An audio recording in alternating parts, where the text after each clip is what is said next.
भाइयों और बहनों, आज मैं आपको एक ऐसे सच से रूबरू करवाना चाहूंगी जिस सच को सुनकर आपकी रूह कांप जाएगी। जो बड़े बड़े सुरक्षा देने की बातें हमारी मोदी सरकार के जरिए की जाती है, हमारे योगी बाबा, हमारे अमित शाह ये कहते हुए थकते नहीं हैं कि देश सुरक्षित हाथों में है। देश को सबसे ज्यादा सुरक्षित अगर किसी के शासन में मिला है तो वो मोदी के शासन में है, क्योंकि मजबूत नेतृत्व मोदी जी। ये तो भारतीय जनता पार्टी बार बार इस बात को कहती हुई नजर आती है कि देश सुरक्षित हाथों में है, और हमने जिस तरीके से सिक्योरिटी अलर्ट पर रखी है, देश के अंदर कोई घटना नहीं घट सकती। अब देखिए किस तरीके की खबर सामने निकल के आ रही है। दावा किया जा रहा है कि बीजेपी नेता की जमकर पिटाई की गई है, जहर तक पिलाया गया और गाड़ी में तोड़फोड़ की गई है। दोस्तों, दावा किया जा रहा है कि उसके बाद से भाजपा के अंदर खलबली मची हुई है। हौसले देख लीजिए आप लोग किस तरह से बुलंद है लोगों के कि बीजेपी के नेता की जमकर पिटाई की जाती है, जहर तक पिलाने का प्रयास किया जाता है या फिर पिला दिया जाता है। क्या कुछ खबर सामने निकल कर आई है, हमारे साथ वरिष्ठ पत्रकार मौजूद है, आप उनकी इस रिपोर्ट को देखिए। तो भाइयों और बहनों, आज मैं आपको एक ऐसे सच से रूबरू करवाना चाहूंगी जिस सच को सुनकर आपकी रूह कांप जाएगी। जो बड़े बड़े सुरक्षा देने की बातें हमारी मोदी सरकार के जरिए की जाती है, हमारे योगी बाबा, हमारे अमित शाह ये कहते हुए थकते नहीं हैं कि देश सुरक्षित हाथों में है। देश को सबसे ज्यादा सुरक्षित अगर किसी के शासन में मिला है तो वो मोदी के शासन में है, क्योंकि मजबूत नेतृत्व मोदी जी के हाथों में है और मजबूत नेतृत्व का कमान अमित शाह के जरिए संभाला गया है। देश के गृह मंत्री हैं, देश को सुरक्षित रखने की उनकी पूरी जिम्मेदारी है, इसलिए अब पूरी प्रायोरिटी है। अपराधी अपराध करते हैं। मैं बोल बोल कर थक चुकी हूँ दोस्तों, और आप सुन सुन कर भी थक चुके हैं। लेकिन दोस्तों, सच्चाई को, हकीकत को ना आप झुटला सकते हैं और ना मैं झुटला सकती। और मेरे नजर से ऐसी खबरें जाएंगी तो मैं आपको दिखाऊंगी भी और बताऊंगी भी कि ऐसे कौन सा सुरक्षित हाथों में देश का कमान दिया गया है जहां पर खुद के इनके नेता सुरक्षित नहीं है। दोस्तों, खुद के नेता सुरक्षित नहीं है। एक कहावत भी सुना होगा आपने, ऊंची दुकान और फीके पकवान। ऊंची दुकान यानी कि बड़े दुकान है, नाम सुना है भैया, यहाँ इतना बड़ा दुकान है, चलते हैं यहाँ पर बैठकर खाते हैं, लेकिन जब खाना खाते हैं कुछ अच्छा मिलेगा तो खाना निगला भी नहीं जा रहा है। ये वही वाली बात है दोस्तों कि बड़ी बड़ी बातें जनता तक फेंको, ठेलो, जनता को इतना ज्यादा मतलब उनको बता दो कि भैया देश सुरक्षित हाथों में, देश सुरक्षित हाथों में। अरे भैया बस कर दीजिए ये झूठा ढिंडोरा पीटना। आपके झूठे ढिंडोरे के चक्कर में आप अपने नेताओं को तो सुरक्षा दे नहीं पा रहे, हम और आपको क्या सुरक्षा देंगे। वैसे सुरक्षा की बात की जाएगी दोस्तों तो बहुत लंबी लंबी कहानी है। सुरक्षा देने के बाद बहुत लंबी लंबी कहानी है, हो जाता है, पहलगाम अटैक हो जाता है, लेकिन फिर भी सुरक्षित हाथों में है। भाजपा अपने नेताओं को, जी हाँ, भारतीय जनता पार्टी अपने नेताओं को सुरक्षित नहीं कर पा रही है। ऐसा हाल हो चुका है दोस्तों कि सीकर के अंदर बीजेपी नेता पर हमला हुआ, मारा पीटा गया, उल्टा जी हाँ भारतीय जनता पार्टी के नेता पर हमला हुआ, मारा पीटा गया, और तो और बीजेपी के नेता को जहर तक पिला दिया गया है। ऐसे ऐसे अपराध भाजपा शासित राज्यों में हो रहा है। बदमाशों ने कार के शीशे तोड़ डाले और इस घटना को अंजाम दिया है। भास्कर की ये रिपोर्ट है दोस्तों, और ये रिपोर्ट चीख चीख कर बता रही है कि कैसे भारतीय जनता पार्टी का हाल जो है अपने शासन के अंदर लोगों को किस तरीके से सुरक्षा दे रही है। सबसे पहले मैं आपको ये खबर दिखाऊंगी, उसके बाद आगे जो बरेली में हिंसा हुआ है, उस हिंसा में मुसलमानों को बड़े लंबे चौड़े लिस्ट थे जेल में डालने की। उसके बाद आज इलाहाबाद हाई कोर्ट के जरिए 2 लोगों को इलाहाबाद हाई कोर्ट से बड़ी राहत दे दी गई है। 2 लोगों को बड़ी राहत। मोदी वोट के लिए स्टेज पर डांस भी कर सकते हैं, क्या ऐसा पॉसिबल है? क्योंकि विपक्ष के नेता राहुल गांधी ने इस तरीके के बयान देकर एक बार फिर से सियासी तूफान खड़ा कर दिया है। सबसे पहले दोस्तों राजस्थान, जहां पर भारतीय जनता पार्टी की सरकार है, और इसी राजस्थान के अंदर क्या और किस तरीके का सुलूक जो है बीजेपी नेता के अंदर के साथ हुआ है दोस्तों, जिसकी हम कड़ी निंदा करते हैं और भारतीय जनता पार्टी से पूछते हैं कि ऐसा कैसा सुरक्षा दे रहे हैं जहां पर अपराधी कैसे सुरक्षा दे रहे हैं, मनोबल दे रहे हैं कि लोग अपने ना घरों में सुरक्षित हैं, ना गाड़ियों में सुरक्षित है, ना रोड पर सुरक्षित है। इंसान करे तो करे क्या, कहाँ पर करे तो करे क्या, जाए तो जाए बताइए। कहाँ, जनता बोले वहीं तो जाएगी। बोले क्या। और तो और आपके नेताओं के साथ ऐसा हो रहा है जो आए दिन अपना पार्टी का रौब दिखाते हैं। अक्सर नेताओं के ऐसे वीडियो आते रहते हैं दोस्तों, जहां पर पार्टी का रौब दिखाकर किसी को मार दे रहे हैं, पीट दे रहे हैं, ये कर रहे हैं, वो कर रहे हैं। यहाँ तो खुद बीजेपी के नेता पीट रहे हैं। दरअसल दोस्तों, सीकर के लक्ष्मणगढ़ के बीजेपी मंडल अध्यक्ष पर 2 बदमाशों ने जमीन दिखाने के बहाने हमला कर दिया।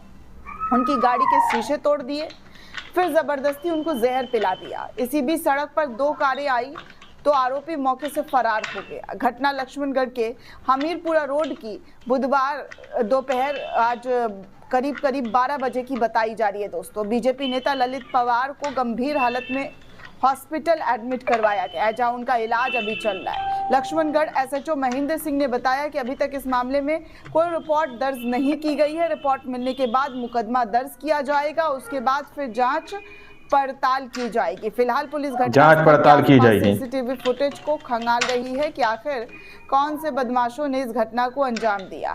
दरअसल दोस्तों, बीजेपी नेता ललित पवार ने बताया है कि मैं भारतीय स्कूल में बेटी को टिफिन, जी हाँ, बेटी को स्कूल में टिफिन देने जा रहा था। वहाँ 10 से 15 मिनट डायरेक्टर के पास बैठा। इसके बाद जब मैं जा रहा था तो रास्ते पर बाइक से आए 2 युवकों ने गाड़ी रुकवाई। उन्होंने मुझसे कहा कि हमीरपुर वाला ज़मीन देख लो। मुझे लगा कि कोई परिचित होगा। इसके बाद मैं हमीरपुर वाली ज़मीन की तरफ चला गया और दोनों युवक वहाँ पर नहीं मिले। मैंने सोचा 2 मिनट इंतज़ार कर लेता हूँ। उसके बाद दोनों युवक आए और उन्होंने मेरी गाड़ी पर हमला कर दिया, शीशा तोड़ दिया और खूब मारा पीटा, यहाँ तक कि जहर भी उनको पिला दिया गया है। ये हाल है भारतीय जनता पार्टी के शासन में। चलिए, अब बरेली में मुसलमानों को बदनाम बहुत किया गया, अपराधी और ना जाने क्या क्या नामों से नवाजा गया। अब उसी बरेली का मामला जब कोर्ट पहुंचा तो इलाहाबाद हाई कोर्ट ने बरेली हिंसा के मतलब मामले में जो आरोपी थे उनको अंतरिम जमानत, पूरी प्रायोरिटी है, राहत दे दी है।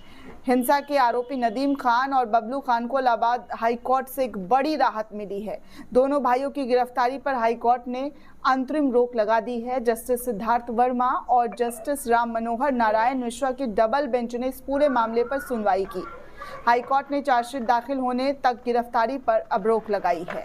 अब तक दोनों भाई फरार चल रहे थे। गिरफ्तारी से बचने के लिए दोनों खुद के नेता सुरक्षित नहीं है। याचिका दाखिल की। नदीम खान और बबलू खान की याचिका पर इलाहाबाद हाई कोर्ट ने सुनवाई करते हुए आज इनको, जी हाँ, इनको बड़ी राहत देते हुए जो है अरेस्ट करने से अंतरिम राहत दे दिया है। खाते हैं कुछ अच्छा मिलेगा, अरेस्ट नहीं होंगे। वैसे योगी बाबा तक ये खबर पहुंचनी चाहिए। बड़ा बयान दे रहे थे बरेली को लेकर। यहाँ पर देखिए कैसे बड़ी बड़ी राहत कोर्ट के जरिए भी मिल रही है। आगे दोस्तों, बिहार में मंच सज चुका है। तमाम बड़े बड़े दिग्गज नेता इस वक्त बिहार की धरती पर मौजूद हैं, चाहे वो सत्ता पक्ष हो, विपक्ष हो।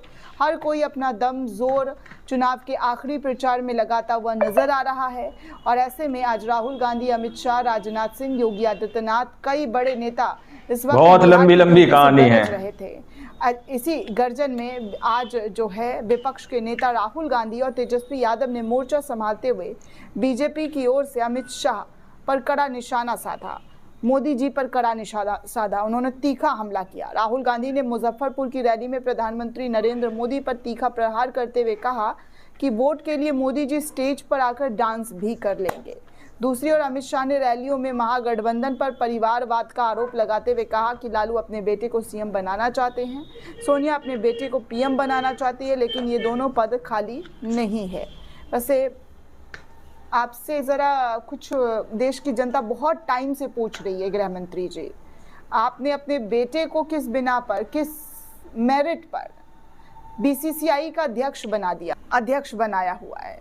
ऐसा कौन सा डिग्री इनके पास था जो भारत के बड़े बड़े खिलाड़ियों के पास नहीं था?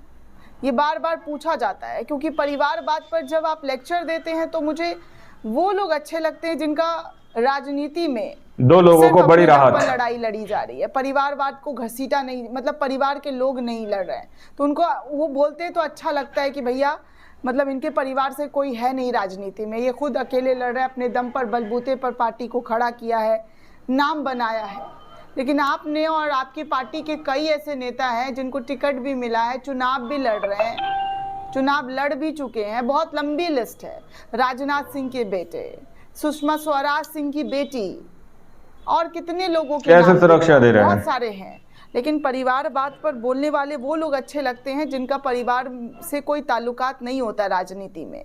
फिर भी मंच है, सज गया करे है, तो अब करे इसको क्या, बोलने जाए तो में जाए आते हैं। कहाँ, दोस्तों, बोले तो बोले क्या। को लेकर आप क्या सोचते हैं, आपकी क्या प्रतिक्रिया, हमें कमेंट करके जरूर बताइएगा। साथ ही साथ चैनल को ज्यादा से ज्यादा लाइक, शेयर और सब्सक्राइब करना बिल्कुल भी ना भूलें। शुक्रिया दोस्तों। दोस्तों, आप लोगों ने इस वीडियो को शुरू से आखिर तक देखा। वीडियो के अंदर साफ तौर पर बात की गई है कि किस तरीके से, किस तरह से यहाँ पर जो बार बार दावा किया जाता है कि देश सुरक्षित हाथों में है, और किस तरीके से मंसूबे किस तरीके से बुलंदियों पर है कि डायरेक्ट नेताओं के साथ इस तरीके से बर्बरता की जा रही है। दोस्तों, सोचिए एक बार, जब नेताओं के साथ इस तरीके का सलूक किया जा रहा है तो आम जनता के साथ किस तरीके का सलूक होता होगा, किस तरीके से ये बदमाश इनडायरेक्टली नेताओं को टारगेट कर रहे हैं। दोस्तों, बीजेपी नेता की जमकर पिटाई की, फिर बाद में जहर पिलाया गया या पिलाने की कोशिश की गई, गाड़ी पर भी तोड़ फोड़ की गई है। दोस्तों, यह खबर वाकई में देश के अंदर सनसनी फैला रही है। दोस्तों, क्योंकि मामला ही कुछ ऐसा है कि नेताओं के ऊपर इस तरीके से हमले हो रहे हैं, जहर पिलाने की कोशिश की जा रही है। अब आप लोगों ने इस रिपोर्ट को देखा सुना, आप लोग इस रिपोर्ट के बारे में क्या सोचते हैं, क्या समझते हैं, अपनी राय कमेंट सेक्शन में जरूर दीजिएगा। मिलते हैं अगली वीडियो में, जब तक के लिए जय हिंद, जय भारत।